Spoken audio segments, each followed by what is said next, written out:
Thank you, Mr. Chairman. Today we review current information and new recommendations related to the discharge of ballast water and other pollutants from ships. I hope that following today's hearing we can develop bipartisan legislation to address these discharges. Mr. Chairman, the title of today's hearing encompasses three concepts: reducing regulatory burdens, ensuring the flow of commerce, and protecting jobs. While I support all three, I believe we can do more. Reducing regulatory burdens, while advisable in many instances, cannot be a goal in and of itself.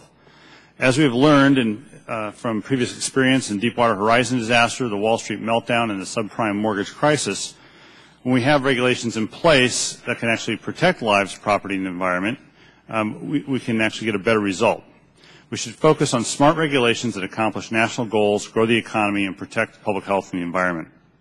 I also want to do more than just ensure the flow of commerce and protect jobs. I want to be sure that we're expanding the flow of commerce and increasing the number of jobs.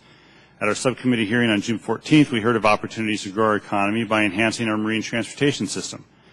Mr. Chairman, I look forward to working with you and all interested members of the committee to implement the investments in people and property presented to the subcommittee on that day. When the District Court in California made its decision in March of 2005 that discharge from vessels could not be exempt from regulation from the Clean Water Act permitting requirements, both EPA and this committee began the process of determining how to comply with that court's decision and whether changes to the law were necessary.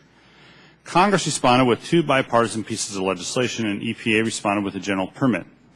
For smaller recreational vehicles, Congress developed and enacted the bipartisan Clean Boating Act of 2008.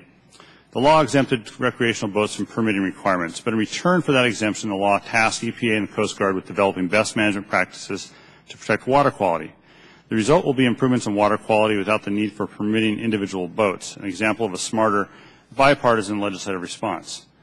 A second bipartisan response that we've had in the past to clean water issues, Mr. Chairman, is that Congress developed legislation that provides a moratorium from permitting requirements for non-ballast water discharges from fishing vessels and smaller non-recreational vessels until December 2013.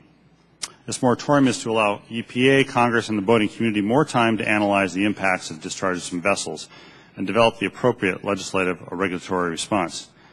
EPA's response to the Court's decision is a vessel general permit for those vessels and discharges not covered by the legislation. That permit expires December 2013, and the general permit contains a requirement that apply to large commercial vessels, including discharges of ballast water. At this point, EPA has done about as much as it can with the law and the Court's decision, and any additional action concerning the Clean Water Act will be up to this committee and Congress. I bring these up because, Mr. Chairman, this committee should continue its bipartisan approach and develop legislation that resolves the uncertainty surrounding discharges of ballast water and other discharges from vessels. The goals of legislation should be to help EPA and the Coast Guard ensure that water quality is protected and to allow vessels to operate safely and cost-effectively. For example, on issues of safety and cost-effectiveness, I've heard from representatives of the tug and barge industry in my district raising issues about what we should consider. They ask that we carefully consider the impacts of differing state laws or requirements on navigation as we consider a legislative approach to ballast or other discharges.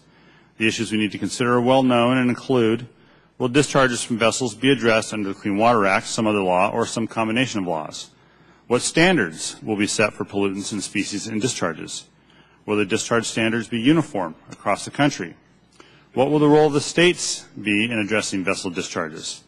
How might we address different types of vessels? While there is not yet